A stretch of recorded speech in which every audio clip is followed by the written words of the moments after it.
Беше отворено, баш документот што ни треба.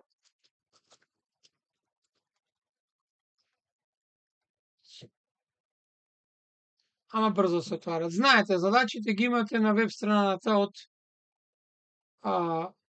државна матура, сите тестови од 2016 или 6. Вие ќе видите трета година што полагате по новата програма, во која што најголем дел од материјалот што се учеше, што беше порано на испитите, е намален, редуциран, но тоа не значи дека направена е полесна да биде матурата, напротив. Задачите не се многу тешки, но побараат големо внимавање, тоа што може да сгрешите на големи ситници. Ево, сега се отвори и почнуваме. Ќе одиме задача по задача. И на почетокот во секоја, не знам дали знаете, ама еве сега ќе видите ќе видите како изгледа тестот од матурата. На почетокот почнува со формули. Тоа значи дека одредени формули вам ќе бидат дадени на почетокот од документот.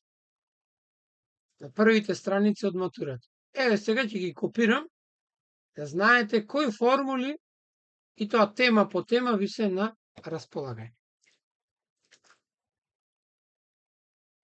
Ова се сега што ќе ги копирам формулите што ќе ви бидат дозволени да ги користите, затоа што се напишани во самиот тест. Еве ги овие. Овие се формулите од математичка логика. Сега, тоа е ТНТ, конјукција, дисјункција. Потоа имаме дел од операции со множества, пресекунија, разлика. И ова е втор дел од формулите што ви се дозволени. Потоа имаме комплексни броеви и реални броеви, но тука има еден дел, една формула И, S по P врз T. Видите, вие сте Кембридж генерација, ние таму не ја користевме таа формула, ама вие ја користете во средно, што програмата во средно не е сменета од 95-та година, точно 20 години.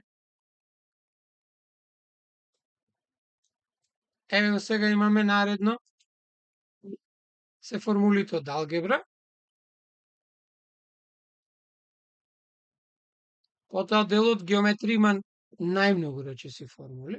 Ќе морам да го намалам документот, за да го фатам цел лист со формули. Видам само дали не има повеќе, морам уште да го намалам. Евака, за да ги фатам сите формули што се во геометрија.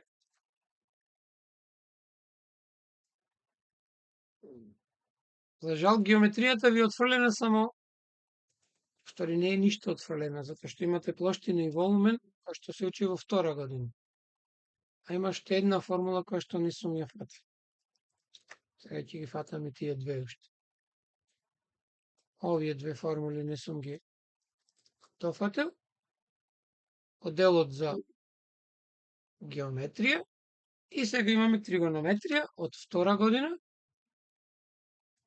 Делот тешкиот од трета година ви е отфрлен. Тригонометриски равенки и така натаму. Еве го овој дел и мислам дека со тоа завршуваме. Нема формули повеќе. Што мислите, овие дали ќе бидат од помош? Да не памтите се. Или би требало, ама дали ќе бидат од помош, пред се зависи колку сте спремни за тоа. Ајде, сега да си почнеме. Значи, слободно можете да ме прекините во било кој момент. Ја ќе се обидувам да го објаснам сето тоа. Задача по задача ќе одиме од тестот. Еве овдека. И потоа ќе добиете и PDF од овој документ. Значи, одиме овдека. Задача број 1. Ај сега да видим. Кој од следните исказни формули е невистинита? Значи, треба да добиете како решение дека не е точно нештото. Ајде сега. Дали се сеќавате на овој дел, прво да прашам? Или далеко беше прва година? Ајде вака сега, да почнеме од тоа што е дадено. Дадено е ова овде. Дека вистинитосната вредност на овој дел тука е грешна. Видете прво дека во него имате кој е оној знакот? Или. Што значеше?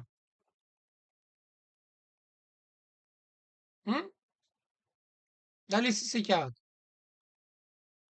Ова беше или Јагода?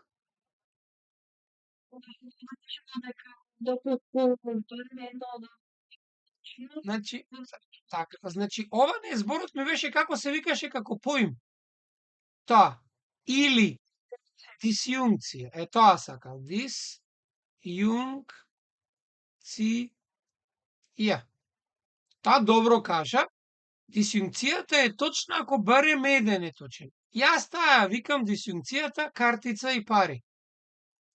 Ќе купите производ ако имате или картица или пари. Е сега, во нашиот случај нема да купиме ако ниту имате пари, ниту имате картица. Но внимавајте. Вториот дел е негација. Негацијата е грешна, тогаш каков ќе биде П? Ако уствари. Ако неговата негација е грешна. Т. Значи, тој ќе биде Т. Па видите што добивме. П е грешно, а Q е точно. Ни се бара невистинито. Одиме со ред. П беше грешно или точно. Првото е точно. Значи, тау од А е точно. Тоа отпаѓа. Негација од П. Негација од П е точно. Или негација од Q, видовме дека е грешно. Ама што ме или картица и пари, вистинитоста на ова под Б е пак точно. Значи тоа отпаѓа. П и Q. П беше грешно, а Q беше точно. Конјукцијата мораше двете да бидат точни. Значи, еве случајот каде е грешно. Чи решението е ова. Овде, кај да го провериме ова последното. Негацијата од П. Ако П е грешно, неговата негација е точна и Q е точно. Точно и точно колекува точно. Значи тоа отпаѓа. Дали ова јасно? Значи нема формула, ама прилично заплеткано решение. Дали ова јасно? Да. Одиме втора задача.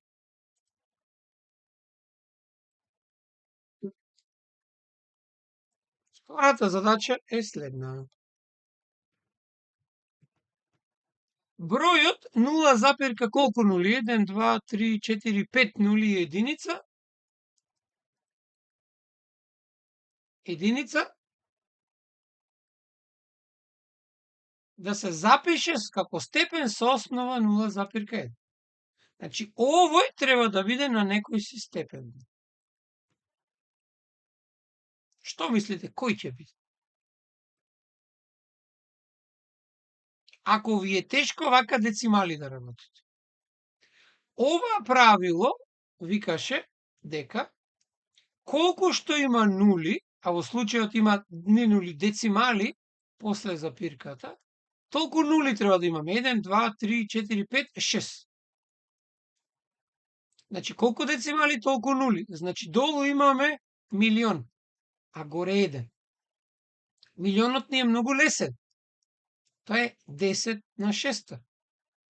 А ова е 1/10 на 6, значи е 0,1 на 6. Решението е овде.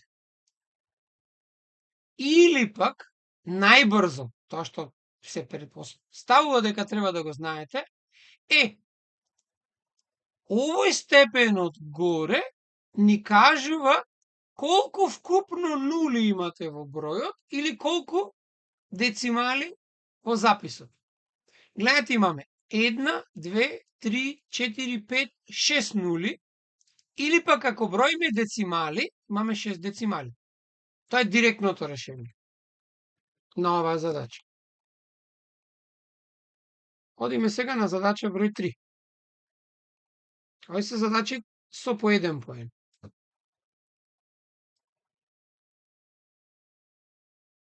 Задача 3.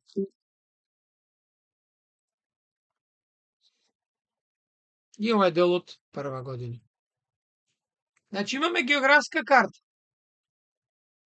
во која што имаме размер, че размерот на картата е 1 спрема 150.000.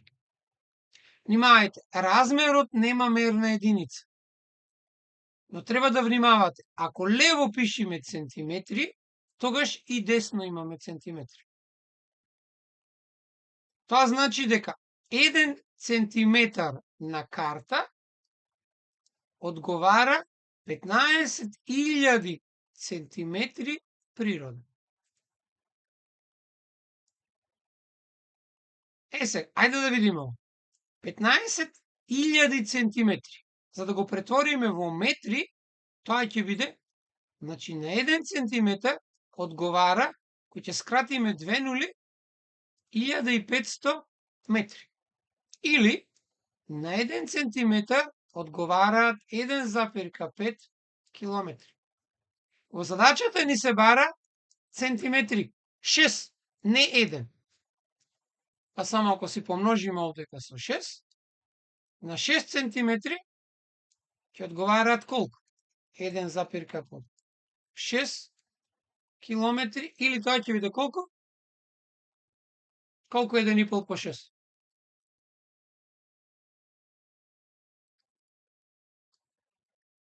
9. Еве го решението.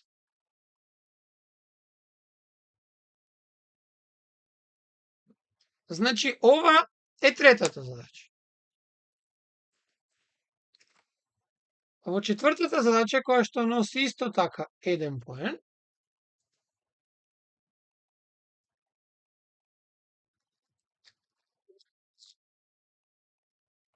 имаме вакво нешто. За да биде полином сега нештото. Внимавајте. Полиномот, вака го бележиме, и се пишува најчесто вака.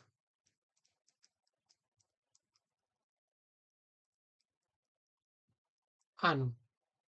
Забележувате дека кај полиномот нема делење со променлива. Па значи, ако имате дробка, можете, ама дробката ако е вака, тогаш е дозволено x на n-та врз 3 или x на квадрат врз 3 плюс 3 петини x плюс 5. Ова е дозволено. Ова е полином. Не е дозволено да имате вакво. Не е дозволено да имате ваква работа.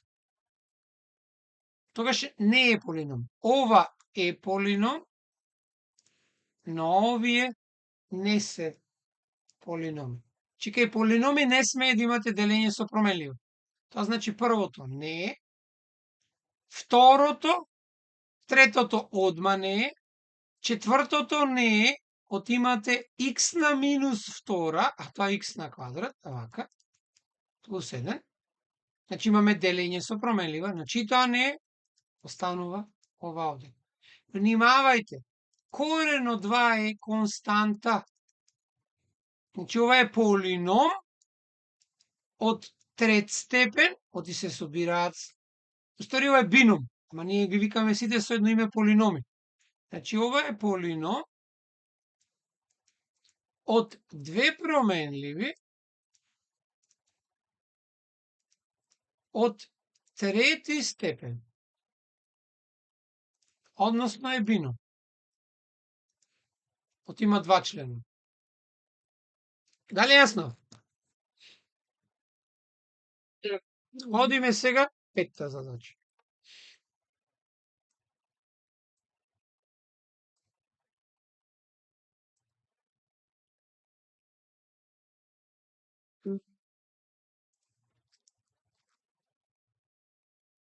Ајде.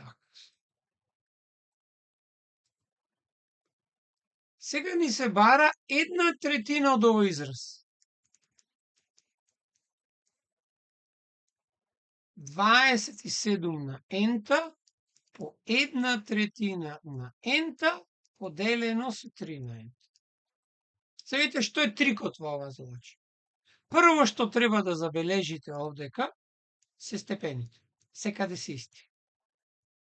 Тогаш, наместо вака да го запишеме, ама има уште една замка. Имаме делење. Овде. Сега, што тоа значи за нас?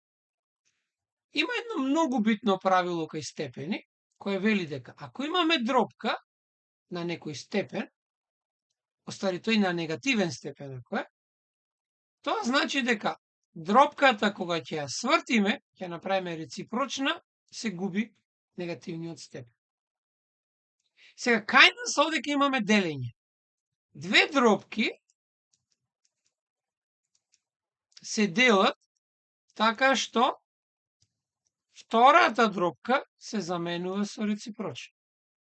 Таа немаме дробки, имаме степени, ама правилото е се исто. Значи, сега ни се бара нам да најдеме третина од, значи, множење. Имаме 27 на ента, третина на ента. Сега, бидејќи ова е делење, ќе биде множење и реципрочна вредност од ова. Сега, степените повторно се исти. Повторно ќе ги искористиме. Ќе ги запишеме како еден степен. Само што ова последното, пред да го направиме, бидејќи 1 на ента е исто со 1, ова ќе си го запишам 1/3 на ента. Забележувате кога што овие две се исти. Третина на ента и третина на ента. Сега степените ги имаме, значи сега ќе имаме третина по сега третина и третина. Ајде, нема степен да пишем, ќе биде 27 по третина целото на ента. Сега имаме множење. 3 по 3, 9, ќе кратиме. Првин ќе добијам 9, со другата тројка кој ќе скратам ќе добијам тројка. Значи, решението е третина по 3 на степен ента. Сега, 1/3 ќе го запишам вака како дробка да биде подобро. 3 на ента врз 3. Сега, ако си одземам ова една прва, правилото кога ќе делиме дробки, мислам степени со исти основи, експонентите се одземаат. Значи, во случајот основата се припишува, а експонентите се одземаат. Значи, точното решение во задачата е В. Овде.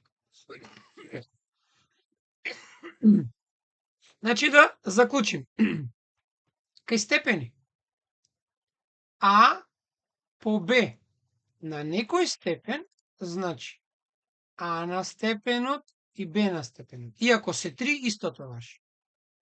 Ако имаме дробка на некој степен, броителот е на степенот и именителот на степенот. Ако имаме дробка на негативен степен, тоа значи дробката се запишува реципрочна, а се губи степен. Имаме следното.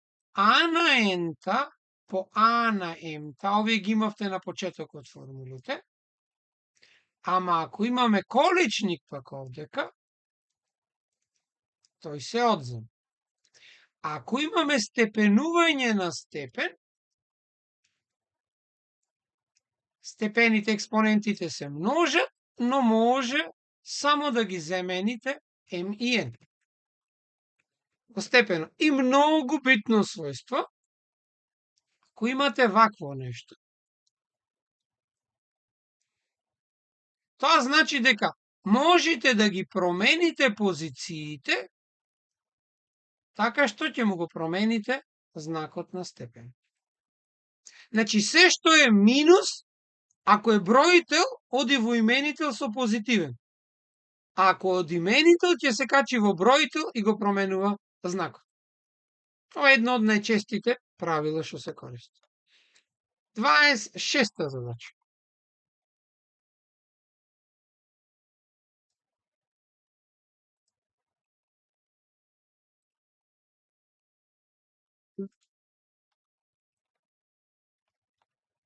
Да видиме каква е шестата задача. Сега тука да видиме поим од четврта година. Дефиницион на област на израз, на функција. Ова може да гледаме и како функција. Ако гледаме како функција, бараме дефиниционата област. Бидејќи ова алгебарскиот израз е ваков, како е велевте функцијата ви? Ова, што значише дефинициона област, дефинициона множество?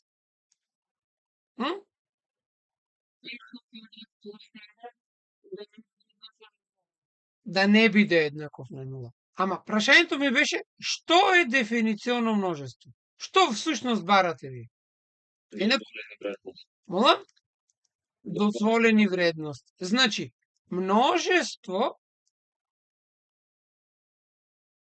на иксови кои се допуштени за избор. Или како што рековте, дозволени. Бидејќи ако е дропка или во облик f од x врз g од x, секогаш треба g од x да е различен од нула. Бројителот може да биде било што. Да не е корен и така натаму. Правиме муабет кога е како дропка. Бидејќи кај нас x на квадрат плюс 1, како што каже едниот ученик, е различен од нула за секој x, уште повеќе е поголем од нула, не може нула да биде никогаш, за секој x од множеството на реални броеви, допуштеното множество е цело r. Или запишано како што се бара во решението, е минус безкрај плюс безкрај. Одиме на задачка 7. Ова е дел од прва година. Кога учевте линеарни функции. Па седма задача се спомна. Ќе ја подсетам и малку теорија. Тоа не ги пишуваше формулите во овој дел. Линеарната функција е од облик kx плюс n. Ај са анатомија да ви кажем, од ова малку биолошки. Овој n е слободен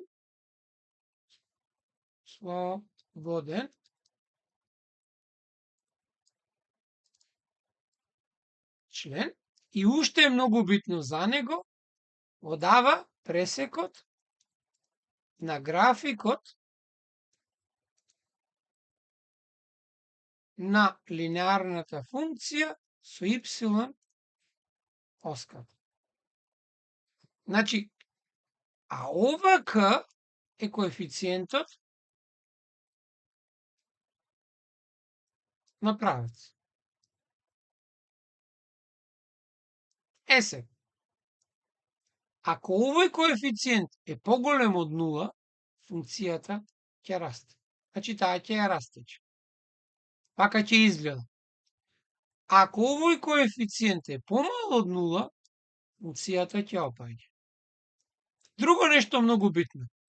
Овој k е уствари тангенсот фи, тоест тангенсот аголот што функцијата го гради со позитивниот дел на x оскат. Ако функцијата е вака, например, тогаш овој агол овде кафи, иако е во негативниот дел, Вика агол со позитивниот дел од икс-оската. Значи, со овој дел навам. Тоа е овој агол. Значи, овој фи е агол што графикот на линеарната функција го гради со позитивниот дел од x оскат. И тоа е тоа. Ако расте функцијата како таа што е нацртав, аголот е остар. Ама ако функцијата е вака, например, тогаш овој аголот фи, овдека ќе биде ваков, и овој аголот ќе е поголем од 90, ќе биде од 90 до 180, аголот ќе е тап, и оваа функција е опаднувачка. Ако функцијата е растечка, аголот е од 0 до 90 степени. Сега, нашата задача беше, ќе ја препишем, k плюс 3 по x плюс 4 минус k. Немаше заграда? Ај вака да го дадам. Ова секогаш може да си го пишете во заграда. Ама внимавајте, затоа што најчесто се случува да грешите ако овдека имате минус. Овдека ако имате минус, и вака ако е. Тогаш, подобро да го оставите вака, отколку да пишувате заграда. Немојте да ви текнало да пишете минус, па ова во заграда вака, затоа што тоа е грешно. Ако ga имате плюс, целото ова, повторно велам, нема потреба од заграда, така и е даден. Вика опаднувачка. Сега, бидејќи функцијата беше од облик, еве вака, функцијата беше опаднувачка, тоа ни се бара. Ако оваа буква намерно е напишано, да ве збуни, овој број од напред е всушност k. Значи, треба целиот број да е помал од 0. Оти функцијата треба да биде опаднувачка. Сега, ова е неравенка, тројката оди од другата страна. Еве го. Значи, овдека решението беше помало од минус 3а. Еве. Пазете, овдека решението може да биде дадено и во интервал. Ако решението е дадено во интервал, овдека е минус 3, решението би било наваму. Значи, ова се помалите.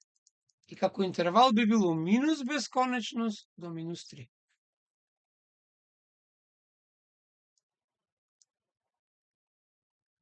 Значи, на овој интервал функцијата е опаднувачка.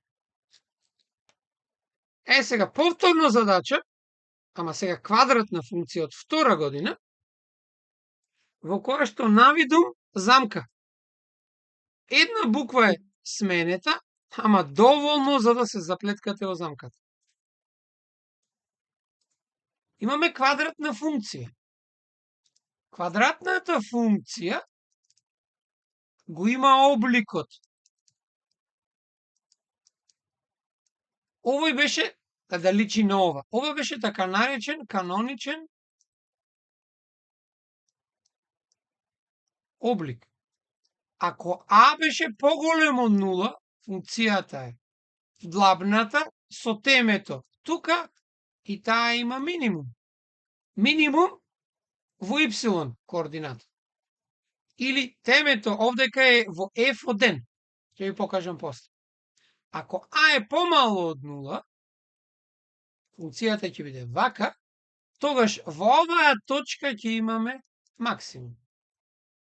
Во нашиот случај сега ќе видим. Сега друго нешто многу битно. Кога имате каноничен облик, темето на параболата е секогаш во n и m. И во темето, во зависност од а, се постигнува максимумот или минимумот.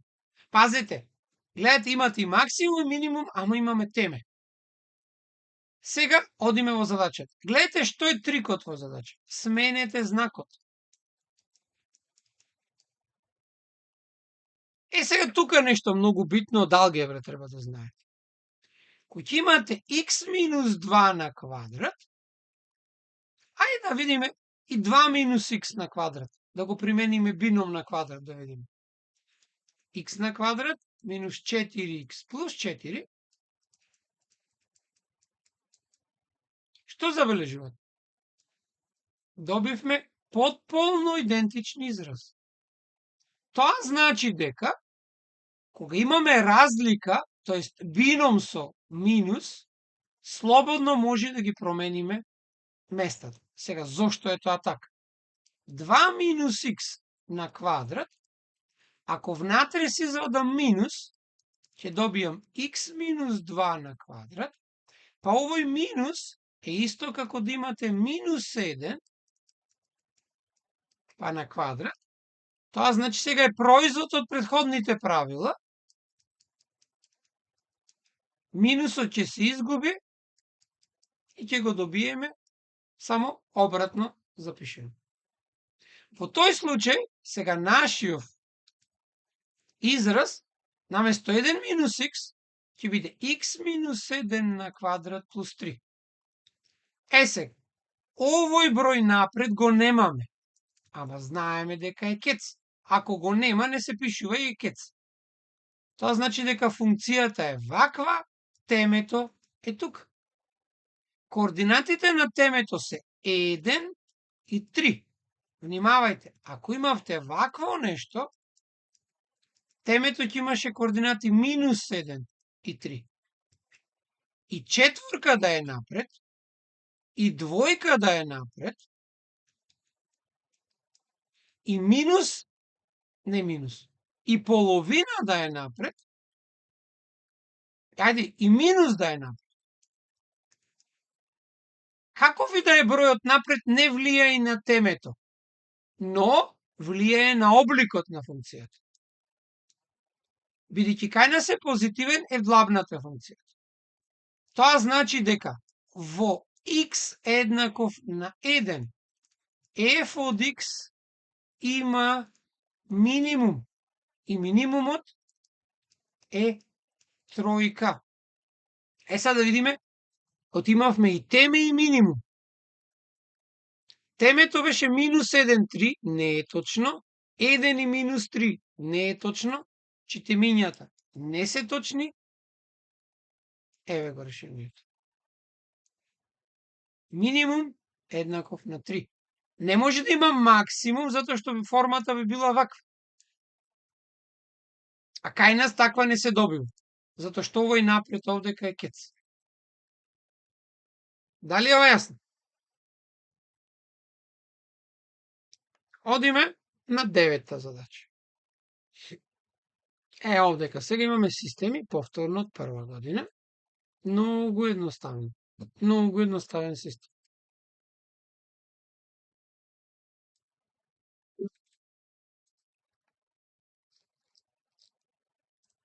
Вака. Поедноставен не може да биде.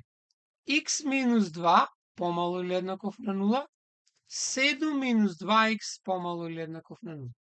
Се решава исто како равенка, но се внимава кога се множи со негативен број, се менуваат сите знаци по знакот за неравенство.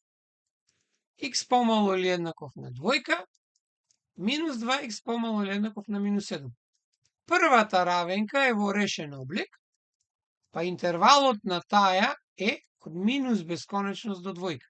Ајде да го нацртаме за да проверим. Двојка е тука.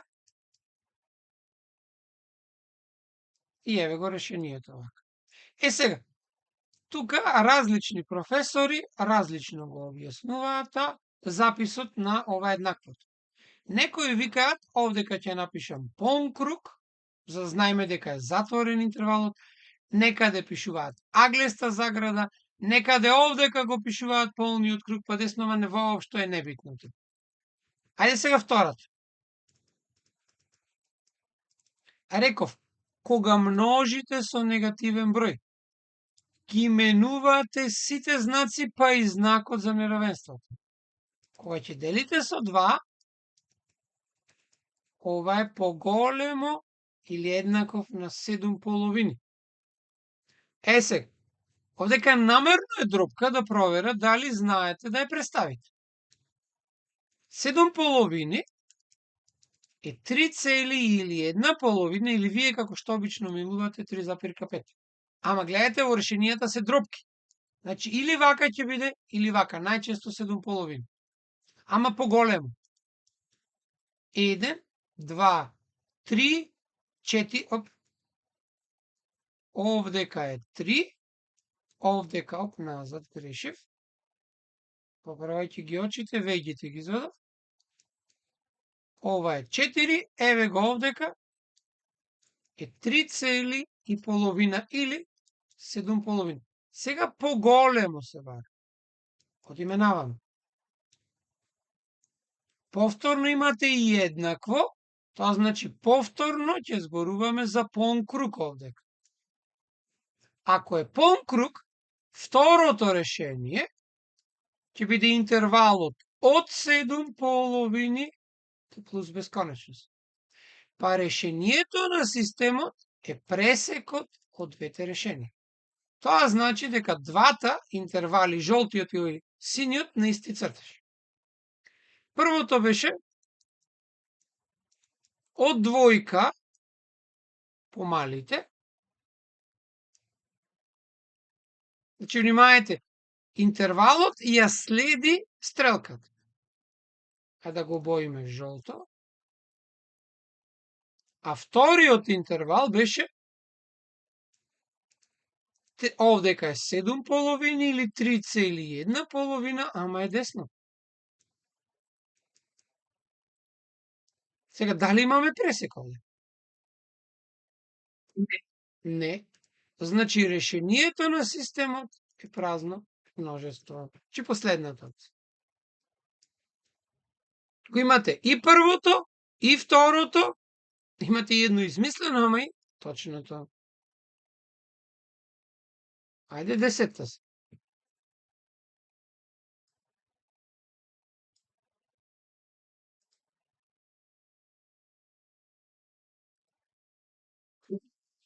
Значи, со ова 10-та дојдовме до половина, до третина од тестот. Се уште сме задачи од 1 поен. На висината во рамностран триаголник. Се овдека не ви се од помош нито една од формулите, уствари вака. Тука не можам да го нацртам правилно, ама овдека може. Ево го триаголникот. Ово е рамнокраг триаголник. Рамностран, се извинувам. Ова е C1, е висина, тежишна линија и така натаму. Сега, ова е А, ова е А, ова е половинка, ако не треба. Сега ќе ги напишам сите формули. Можете да си ги изведувате, но добро е да ги знаете. Втора година ги учевте. А висината во рамностран триаголник е А по корен од 3 врз 2. Плоштината на рамностран триаголник е А на квадрат корен од 3 врз 4.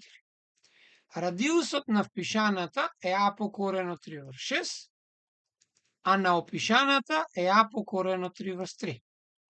Сите овие може да се изведат, ама ние да го изведиме ова што ни требаше. Овој триаголник, значи ако не ви текнува, секогаш може да си барате правоаголен триаголник, како овој овдека, C1, BC, и да примениме Питагоров. Триаголникот C1, BC е рамнокраг, е правоаголен, се извинува. И имаме хипотенуза е А. А на квадрат е половината на квадрат и Х на квадрат. Од тука ни треба висината, значи ова. Тоа е од А на квадрат, одземаме половинката на квадрат. Значи од А на квадрат одземаме А на квадрат врз 4, 4А на квадрат минус А на квадрат врз 4, 3А на квадрат врз 4, значи Х, тај ќе го препишам уште еднаш, висината е А врз 2 по корен од 3.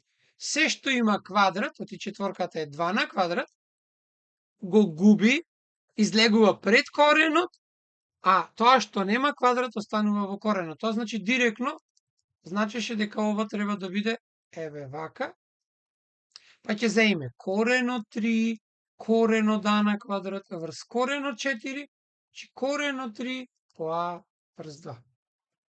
Значи висината е А по корен од 3 врз 2. Еве го овде.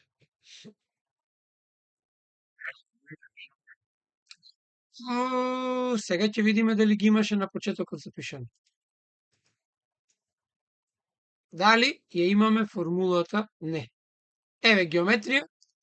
Имате формула за паралелограм, за правоаголник, за квадрат, за триаголник, Херонова, ова е А плюс Б врз 2 по Х за трапез, ова е за ромб и за број на диагонали. Овие формули ги немате. Значи мора да ги знаете за да ги изводите. И еве овдека од претходната задача, основните степени, еве формулата за темето. Значи видите колку комплицирана формула за теме треба да памтите. Ама јас ќе ве научам како да не го памтите, туку ова е да си ја запишете во каноничен облик. Ќе имаме задачи сигурно за тоа. Дали е јасно? Овие формули за плоштен и волумен пожелно е да се знаат. Знам дека ги има многу, ама е пожелно. Ти многу полесно ќе види да ја решите задачата. Задача 11.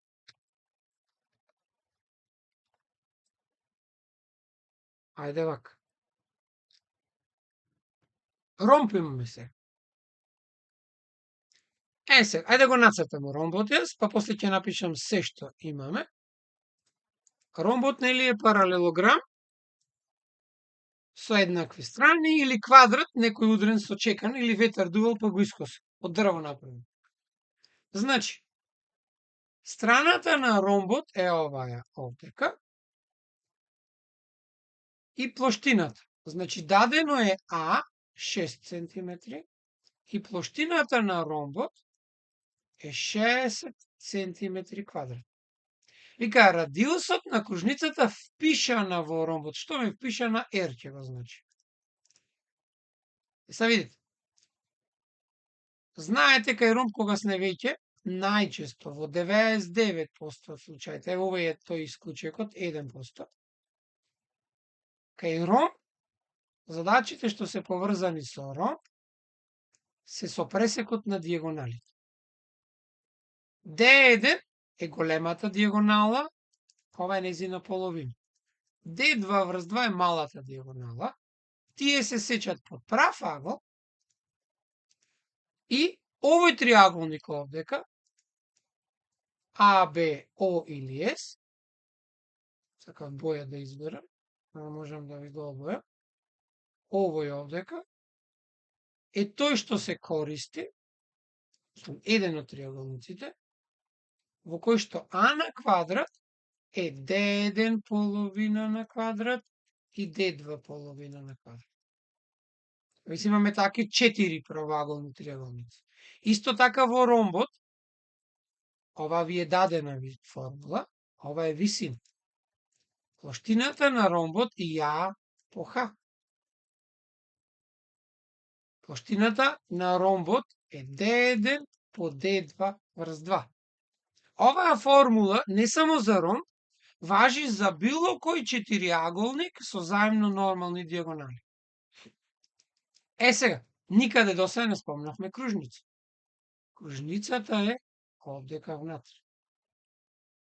Сега, кружницата има олкав, само не ми е нацртан убаво, ајде се ќе се обидам да нацртам подобро.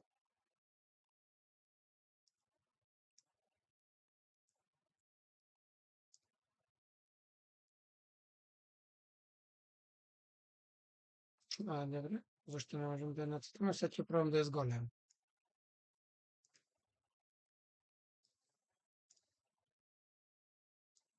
Сега ќе пробам да ја наместам овдека. Мислам дека горе долу е, окей. Еве.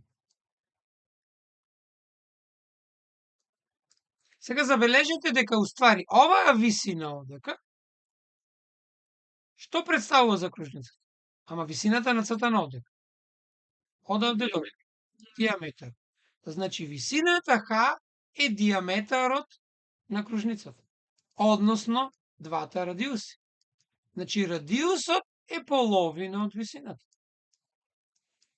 Кај нас беше даден радиусот? 6 ли беше? Не, А беше даден. А беше 6, плоштината беше 60, па ќе користиме формулата А по Х. Од тука Х беше П врз А, и ако си заменам овдека, за радиусот ќе добиеме Х половина или П врз А врз 2, П врз 2А. Забележувате, обично милувам да ги изразувам формулите, не да ги заменувам. Можевте слободно да најдете дека Х е овдека 10 и дека R е 5. Ама јас сакам директно на крајот да ги заменам.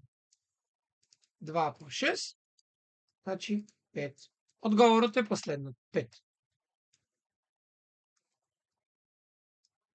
Дали? Ова е јасно. Значи тука и формулата ви е напомнав кај триаголникот. Одиме сега 12. Почнуваме сега со тела. Најтешкиот може би дел од втора година. Имаше толку многу формули во тој дел. Еве оваа задача.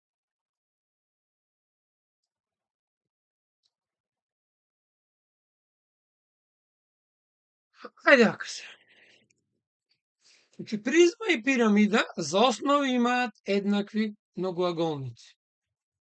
Значи еднакви. Значи основите му се исти многоаголници. Значи Б на призмата е слична или складна, слични ќе пишем, не мора да бидат исти, имаат еднакви, значи складни на пирамидата. А тоа се Б се основите. Колку рабови има пирамидата? Ако призмата има вкупно 18. Значи, ајде вака, призма тука, овдека пирамида. Призмата имаше горна основа, бочни рабови и долна основа. Долната основа, ако е N аголник, значи има N рабови. Долу ќе има N и ќе има одстрана N што ги поврзуваат темињата. Значи секоја призма има 3N рабови. Ако призмата има 3N рабови, ако ова е 18, колку е? 6. Значи пирамидата ќе биде со 6 рабови.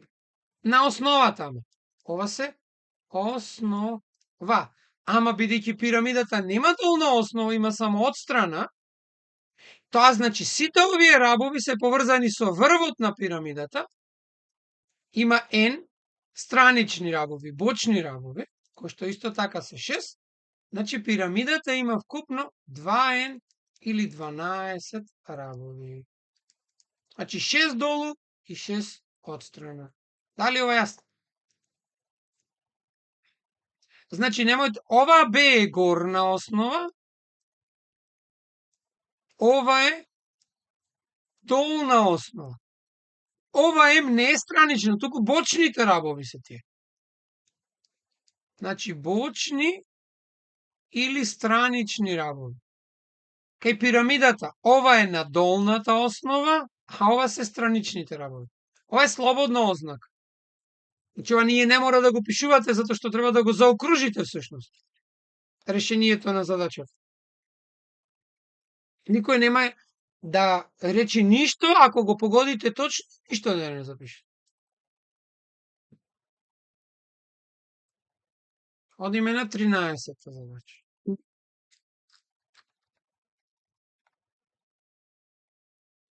Сега имаме нешто многу интересно. И ова го немате во формулите. Колкав е периферниот агол што одговара на кружела кој е шестина од должината на кружница? Сега вака. Ќе ни треба кружница пак. Вака. Сега. Шестина на кружница, значи треба на 6 делови да го поделиме. Тоа се како да поделиме најубо? На 3, значи овдека 12, 1, 2, 2, значи ево овдека, овдека, овдека, 1, 2, 3, 4, не е ни битно. Сега, прво да видиме, периферен агол. Што е периферен агол? Дали некој знае? Поима што се среќава овде.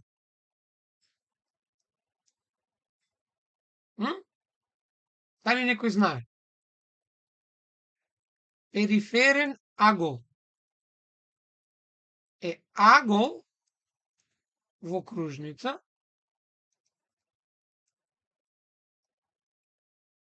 тако што неговото теме лежи на кружницата,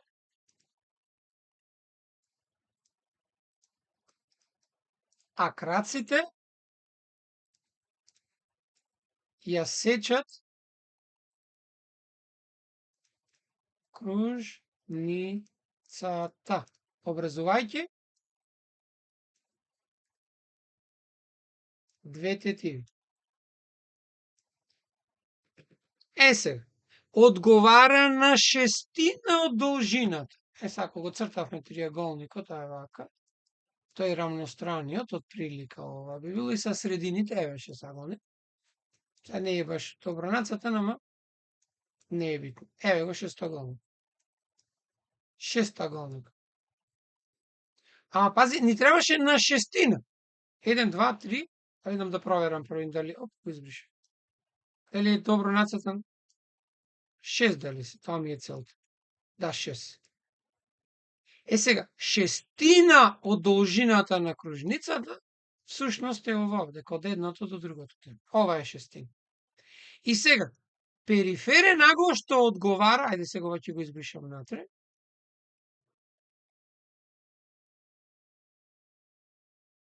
Ни треба периферен агол што одговара на шестина.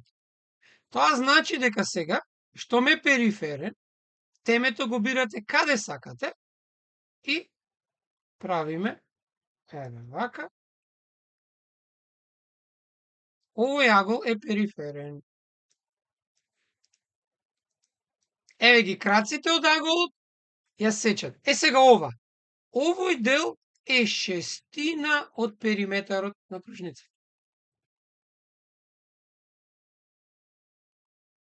Сега. Должината на лакот, на кружниот лак. Ова е L, како да го значи? Ајде L големо ќе го значи. Ајде уствари вака, не. Една шестина од големиот периметар е малиот кружен лак. Видете сега колку е лесна формулата за помнење. На централниот агол, ова е централен агол,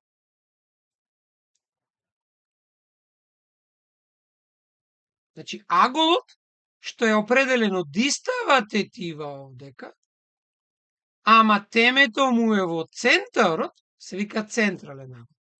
А ова е периферен. Значи алфа е централен агол, а бета е периферен.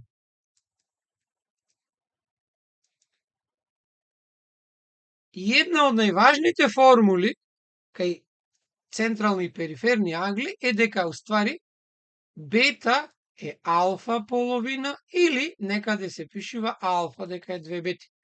Или централниот агол е 2 пати поголем од периферниот агол. Но внимавајте се.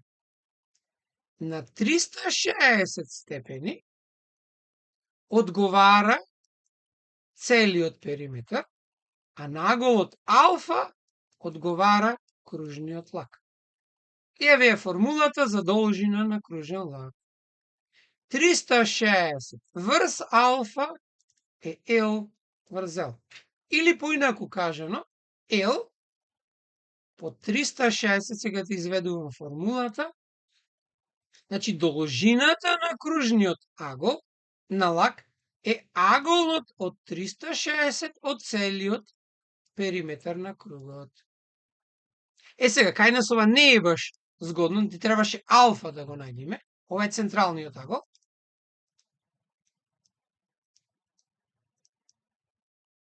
Значи, од оваа релација алфа требаше да го изразиме, ама не е бит. Должината на кружниот беше шестина од целото L. Алфа не го знаеме, 360, ама L го знаеме. Како е L на круг? Периметар на круг. Не ни треба за сега, ама добро е да знаете дека е 2 по R по π. Не ни треба, затоа што веќе се скратат. И ќе добиеме дека шестината е уствари алфа врз 360. Па колку е алфа? 60 степени. Ако централниот агол е 60, колку е периферниот? Значи ова е 60. Значи овој мора да биде 30 степени. Значи горе решението е под А.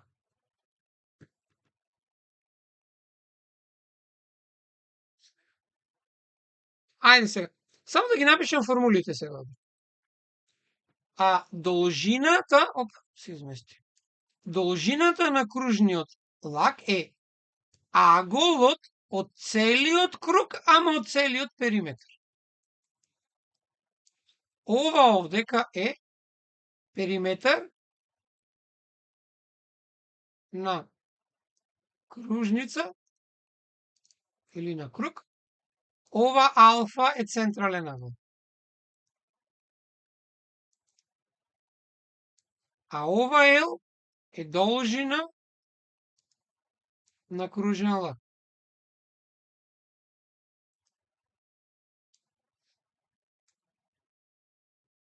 И уште дека алфа беше 2 бета, периметарот на кругот беше 2 по R по π или D по π, каде што диаметарот е двата радиуси, поштината на кругот беше R на квадрат π.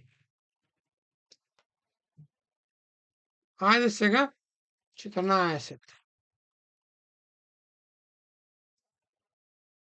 Веќе сат работиме, а не сме ни до пола. Што можам и многу побрзо да ги решам задачите, ама не е тоа целта.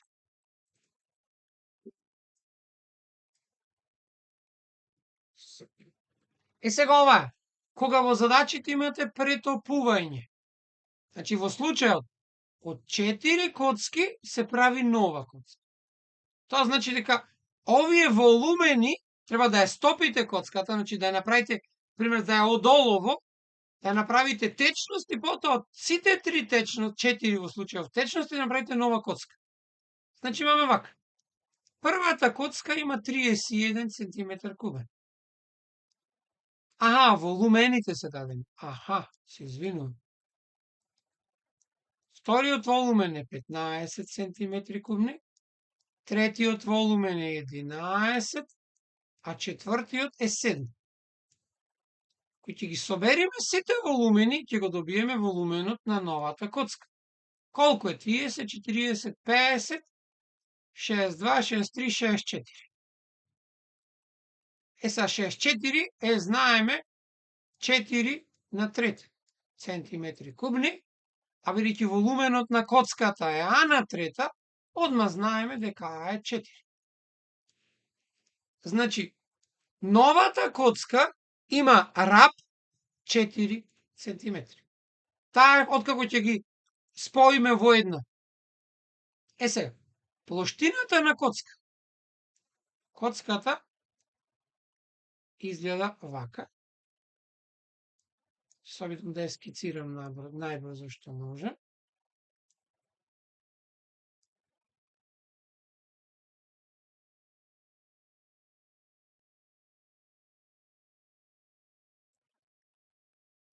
Плоштина или површина? Значи, колку материјал ви треба за да ја направите коцката? Сега, коцката се состои, ове ги бојам тие што ги гледате вие. Од колку ѕидови коцката се состои? Значи имаме 6 ѕидови кои што сите се квадрати. Значи плоштината на коцката е 6 квадрати, секој по плоштина на квадрат. Значи плоштина или површина би значило колку материјал ви е потребно за да ја направите коцката. Значи плоштината е 6 по 4 на квадрат, 6 по 16, 60 и 36 е 96 центиметри квадратни. Не заборавајте, во решението може да има и кубни некаде пишано. Ама нема овој пат. Ова е решение. Еве се имаме тригонометрија.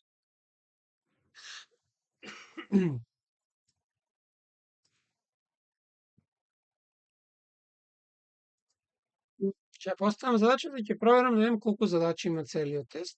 Мислам дека се 30, ама не сум баш сигурен. Ќе дам на крај.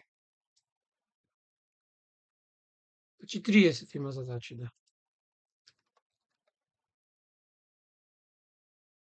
Ајде сега да видиме од тригонометрија. Дали се сеќавате од тригонометрија? Како беше работа?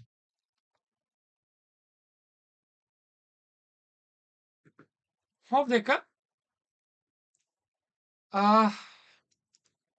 тангенс од 30, ако не ви текнува колку е, имате синус од 30 врз косинус од 30. Овие вајда ви текнува.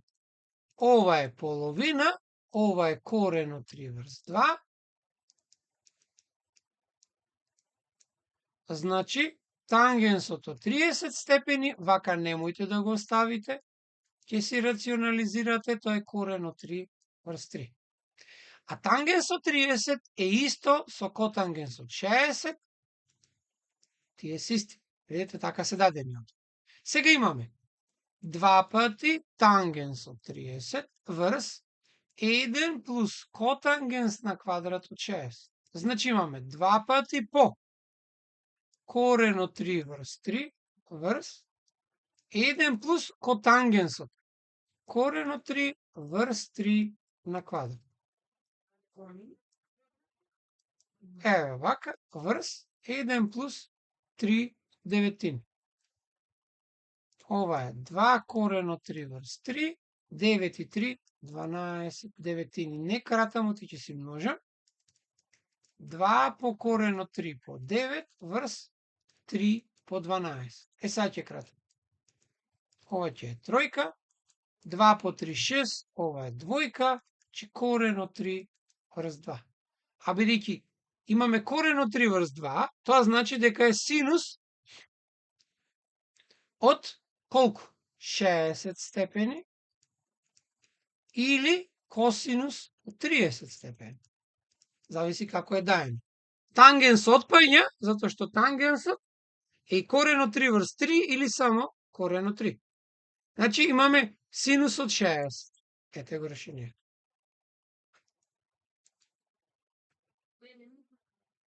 Дали? Е ова јасно.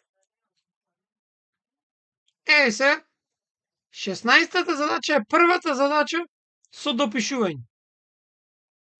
Значи, пола од задачите се со по 1 поен со дополнување, со заокружување. Ама видите колку треба да напишете за да знаете кој е точното решение.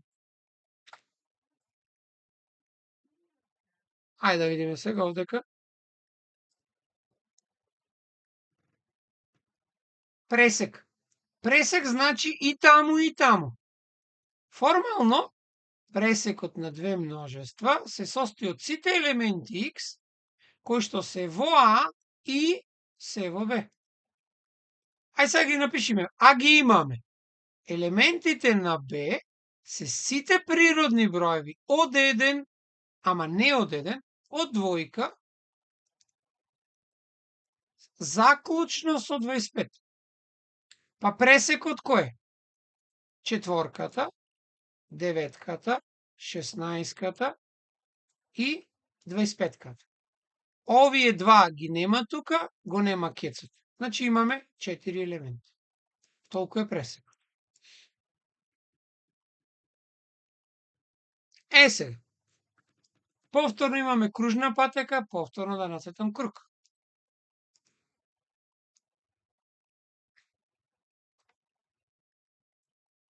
По затворена кружна патека во спротивна насока. Значи, ако овдека е првиот, оди наваму, а вториот ви ваља од истото место, ама во спротивна насока. Сега ќе видиме дали се од исто место. Првиот ја менува патеката за 60 секунди, а вториот за 75 секунди.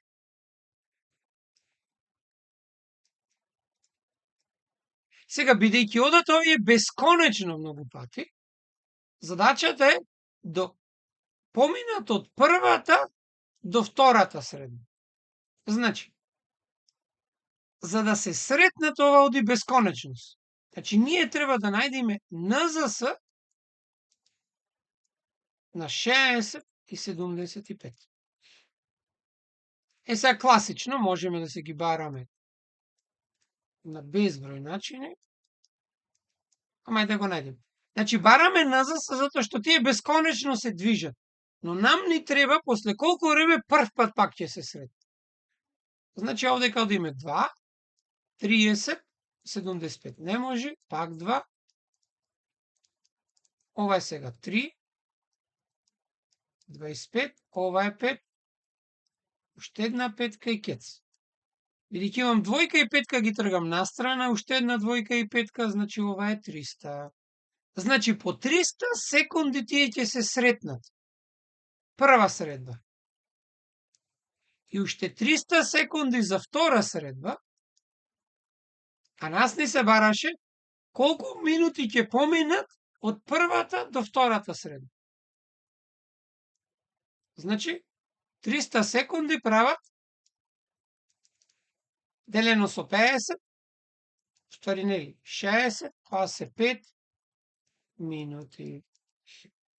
Значи, 5 минути од една до друга средба. Не само меѓу прва и втора. Меѓу било кои средби, ако возат нисто, е истото. Ајде сега. Ќе решаваме се додека не ги решиме од второто ниво задачите, за да ни останат тие со комплетно решавање за наредниот пат.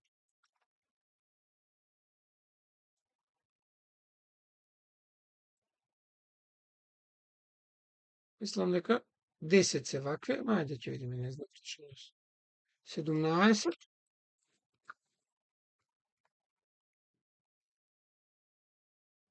Сега ова е линеарна равенка со параметар, која што ја имавте во прва година. За да има бесконечно многу решенија, прво и основно, ова е линеарна равенка. Равенката треба да ја доведите во ваков облик. Сега, ако А е еднаков на 0 и Б е еднаков на 0, равенката го добива овој облик и имаме бесконечно многу решени. Втора опција, ако А е 0, ама Б не е 0, равенката ако го добиве овој облик, таа нема решение.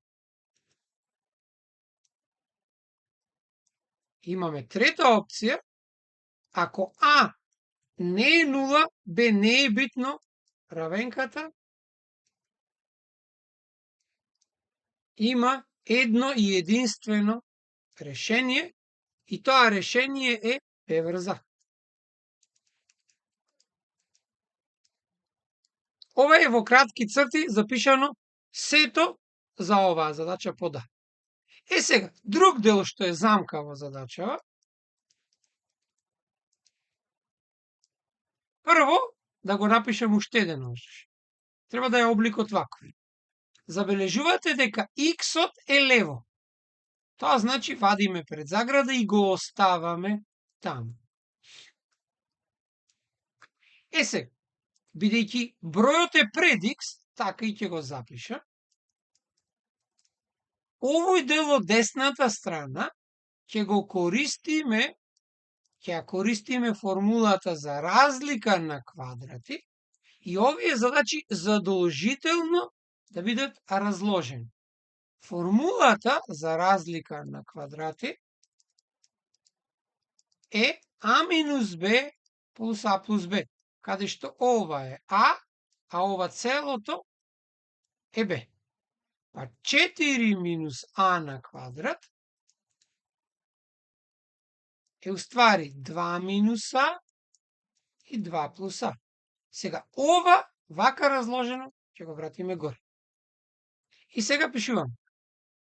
2 минус а по x е 2 минус а и 2 плюс а. Немојте, со црвено ќе земам. Да не се крати. Би се залетале ова со ова. Не. Ќе сгрешите работата и нема ништо да добиете. Да не се крати. И сега одиме со тоа што го кажав. Се бара да има бесконечно многу решенија. А тоа значеше дека ова што е а и ова што е б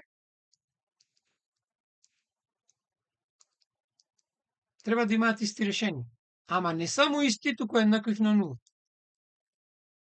Значи 2 минус а е 0 е одавде. Значи а е 2. А ова овде кај б, за да биде 0, тоа е вкупност од равенки. Производ на два броеви е 0, ако барем еден од множителите е 0, значи е двојка или минус двојка. Заеднички елемент е двојка. Тоа значи дека ако а е еднаков на 2, равенката го добива обликот 2 по 2 по x е еднаков на 2 минус 2 и 2 плюс 2. Односно го добива обликот 0 по x еднаков на 0 по 4. Односно, еве го обликот. Сега внимавајте, ама ако а е за име минус 2, не ни се бараше овој дел, ама ако земам а да е минус 2, тогаш обликот беше како? А минус, па да видам да не го сгрешам само, овој треба да копирам. Например, ако се бараше во задачата да нема решение. Значи, ако а е минус 2, имаме 2 минус минус 2 по x е 2 минус минус 2 и 2 минус 2. Ова би било 2 плюс 2 по x, 2 плюс 2, ова е 0. Значи, ова автоматски би било 0, би добиле вакво нешто. 4 по нешто да е 0. Ова е можно само ако x-от е 0, уствари. Значи, ова е, има решение x еднаков на 0. Дали јасно? Значи, добивме, кога а е минус 2, решението е 0. Кога а беше 2, има бесконечно многу решенија. Значи, ова задача не може да има да нема решение. Напред да е 0, ама другото да е различно од 0. Такво нешто не постои. Ама внимавајте сега, и уште нешто тука. Оваа равенка, ако овој број напред е различен од 0, односно а е било кој број што не е двојка, ќе има решение. И тоа решение ќе биде 2 минус а, 2 плюс а, 2 минус а. Сега, кога ова го знаете, можете да кратите, затоа што кратите со ненулти број. И решението е 2 плюс а. Тоа значи дека овој е случајот во кој што ги опишуваме сите решенија на оваа неравенка. Мислам на оваа равенка. Уште еднаш да повторам. Равенките ги пишувате во ваков облик. Во најосновниот. И ако А е различно од 0, решението на равенката е единствено и од обликот Б врз А. Едно решение. Ако А е 0, ама Б не е 0, имаме облик ваков и тоаш равенката викаме дека нема решение. И трет облик, кога и А и Б се нули, тогаш има бесконечно многу решенија. Се имам и Б дел од оваа задача. Замислете да сето е за 2 поени. Вика, кој е решението? Кој е решението на равенката ако А во истата задача биде? Ако А е минус 2, па тие решивме ни. Ако А е минус 2, што добивме ние? Еве го. Решението е 0. Сега ќе го заменам уште еднаш. Еве го. Ако А е минус 2, ќе добиевме 2 минус минус 2, х, 2 минус минус 2 и 2 минус 2. Значи за ова А е различно од 0, ама Б е 0.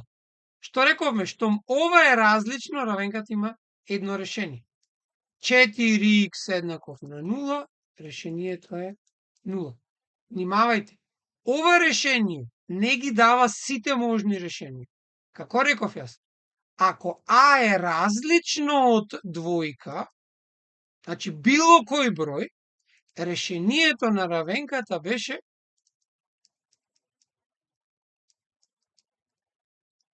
ова се крати, на овој начин ги пишуваме сите можни решенија.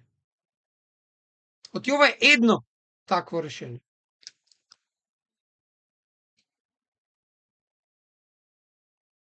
Едеме 2. Добро, таман.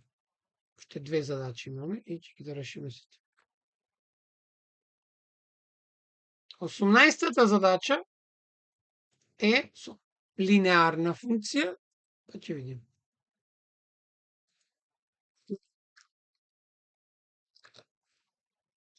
Еве вака.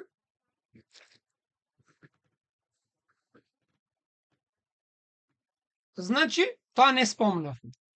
Ама еве сега. Ако едната функција е k плюс 2 по x плюс k минус 3, а функцијата g од x е долу дадената, 2k минус 3 по x плюс 2k минус 7, вика се паралелни.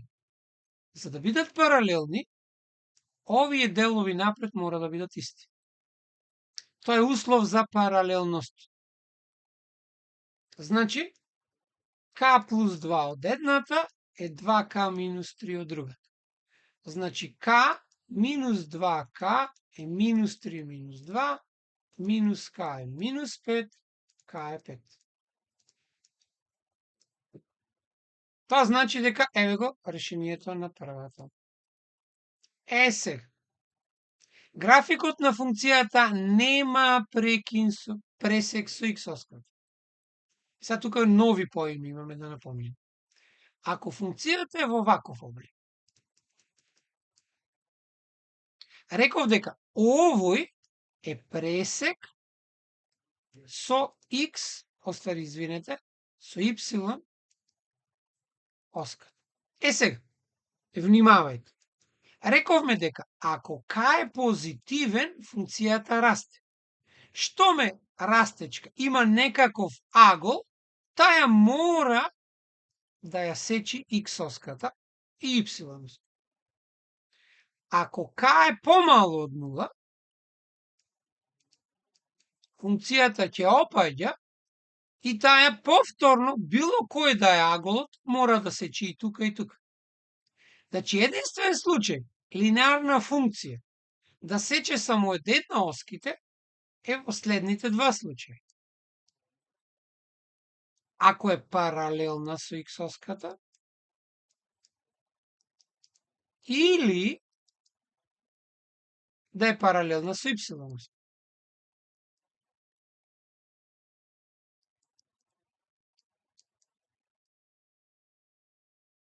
Оп, не е паралелна. Ова е f од x. Сега, f од x е паралелна со x оската. Видете? Тоа значи за било која точка x вие ќе имате едно фиксно y. Еве, например, тројка. Тогаш, функцијата во облик 0 по x плюс, еве, тројка, или функцијата само од ваков облик, ќе е паралелна со x оската, ама k мора да е 0. Ако е k е 0 коефициентот, тогаш f од x е паралелна со x оската и ја сече y оската. И ја сече y оската во n. А ако е паралелна со y оската, во овој случај, вака, е паралелна со y оската. Забележувате дека таа секоја точка од правата ќе има иста x координата.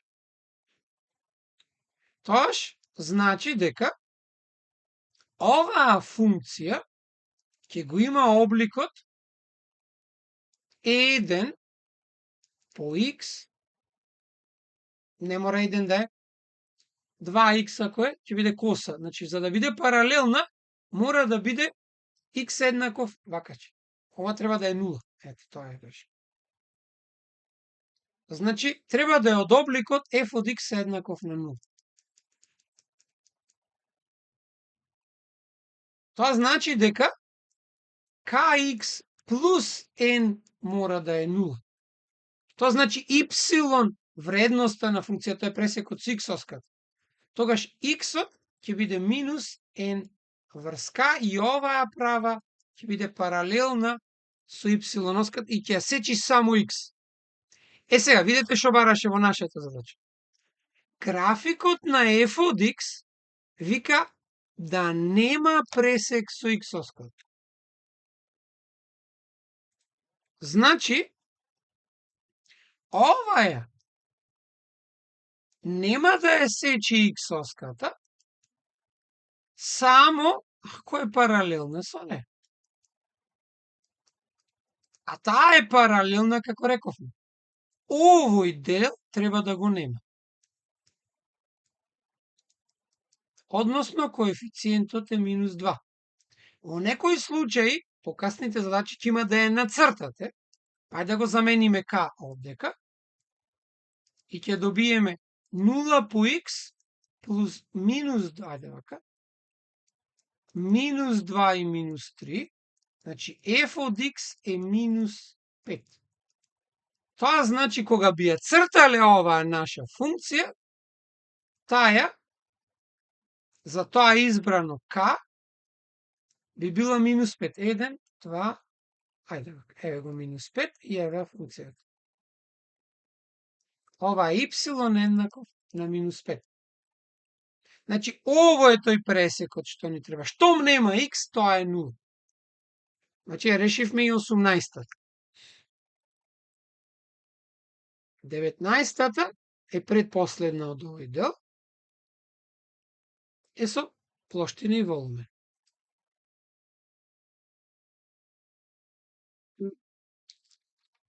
19-та е вака. Значи, цилиндар и конус имаат еднакви радиуси на основите и еднакви висини. Тоа значи дека, са пак да се обидам да нацртам, ова ќе ни биде основа и на едното и на другото.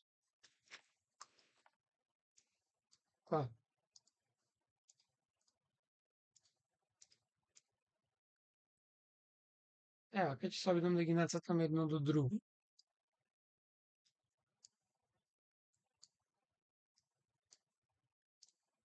Значи имаме цилиндар и имаме конус. Штом се работи за цилиндар, тој има уште еден ваков.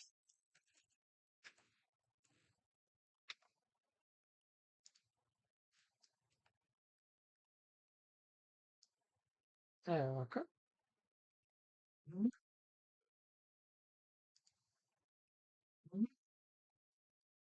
Тоа значи дека ова е висината,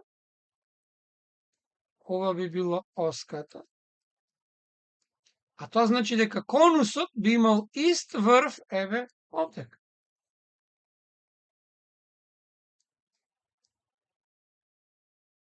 Ева. От имаат еднакви радиуси, значи овој радиус овдека е ист со радиусот кај конус. Оваа висина тука е иста со оваа висина овде. Волуменот на цилиндарот, овој овдека, е 18 пи. Сега внимавајте. Конусот, од една теорема, сигурно не верувам дека се сеќавате, е третина од волуменот, а истото за пирамидата беше, маје сега ќе го видите. Цилиндарот имаше волумен B по H. А волуменот на конусот е B по H врз 3. Па гледате што е. Волуменот на конусот колку пати е помал од волуменот на цилиндарот? 3 пати. Значи ова ќе треба да биде 6. Толку. Ако висината на цилиндарот е 2,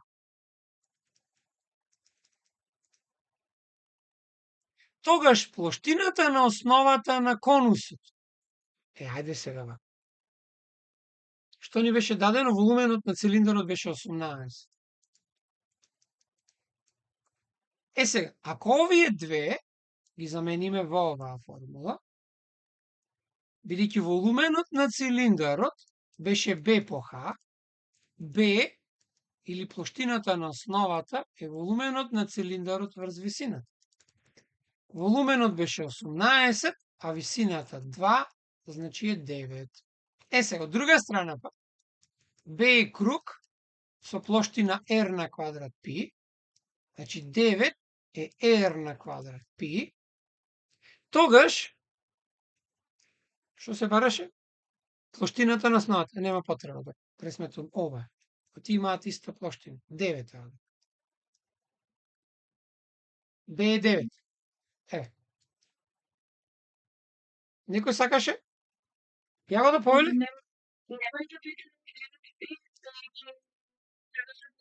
Нема, го немаме пи. Не ни треба. И јас мислев за тоа. Не ни треба. Гледај. Зошто? Пи не ни треба во ситуацијата, затоа што од формулата директно го пресметуваш ти Б. Ако требаше да најдеме колку е радиусот, бидејќи Б беше R на квадрат π, тогаш во радиусот ќе мора да ни се појави π. Разбираш?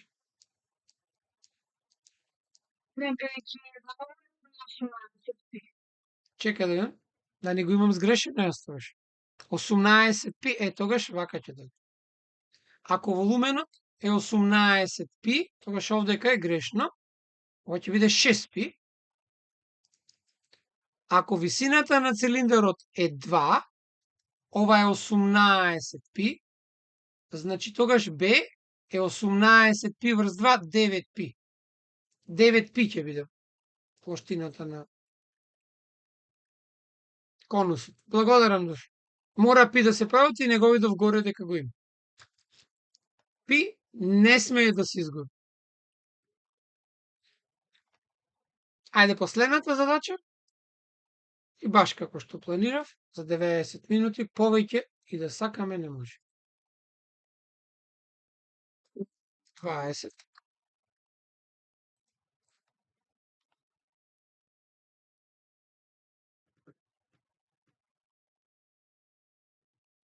Сега, алфа е 75. Еве ќе го нацртам за да видите и да ви објаснам. Ова е 90, еве од прилика овој аголот е 75 степени и алфа. Сега, комплементен агол на овој е овој агол, кој што го дополнува, што е овдека горе. Ама намерно не го нацртав, оти не мора да е тука. Тој колку ни треба за овој комплементниот А, например? Колку треба да дополниме до 90? Овој А, колку е? Комплементен значеше збирот да е 90. Значи алфа плюс А да е 90. А суплементен алфа и Б да прават 180. Значи, за да биде 90, тој мора да е 15, а суплементниот пагол ќе биде вака. Ова и ова овдека косот. Ова би било Б. Овој би бил Б тука. Или овде како го прецртаме, би го обоил, овој агол целиот е комплементниот, а суплементниот би бил овој правиот плюс оној алфа. И затоа можеме да запишеме дека суплементен е 90 плюс А. Или комплементниот и суплементниот за 90 се разликуваат. Сега ни се вара нам збирот од комплементниот и суплементниот. Па гледате го цртежот. А уствари бета да го најдеме суплементниот. Б е од 180 кој ќе одзеиме 75. Б е 105. Исто како што ви реков. 90 плюс овој. И збирот на комплементниот и суплементниот е збирот на А и Б. 15 плюс 105 би биле 120 степени.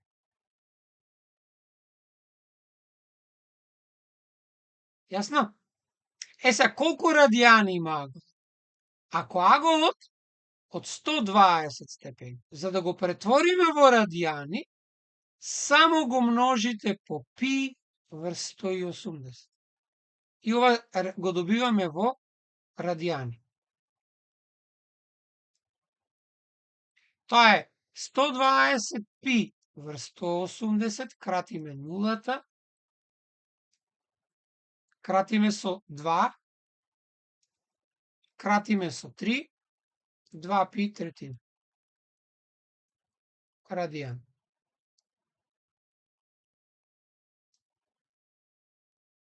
Внимавајте, ова мора да стои. Дали јасно? Добро е. Сега само ќе ја копирам да ја видите и ќе завршим, не решаваме повеќе. Уште 10 задачи ни остана, кои што се со комплетно решавање. Само да ја видите како изгледа едната од нив. Еве го овдека.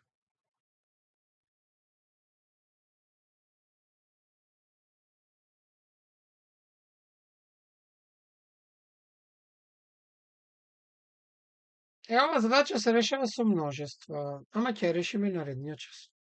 Што мислите? Дали беше тешко, лесно, дали разбравте нешто? Пред да завршиме. Да ве чујам. Што мислите за изгледот на задачите?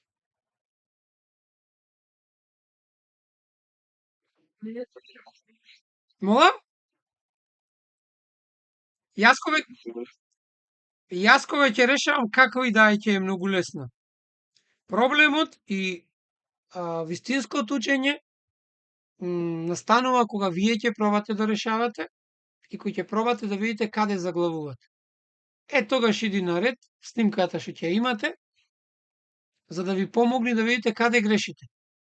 Значи, најдобар начин е да седнете и да решавате и да видите каде грешите.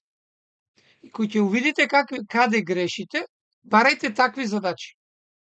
Ако не можете, слободно прашајте. Тоа е единствен начин да успеете. Нема друг начин. Епа ви благодарам, дечки, тогаш. До наредното гледање, довидување. Значи во групата на Телеграм ќе го имате и снимката од часот. Таа беше објавена во некој од постовите.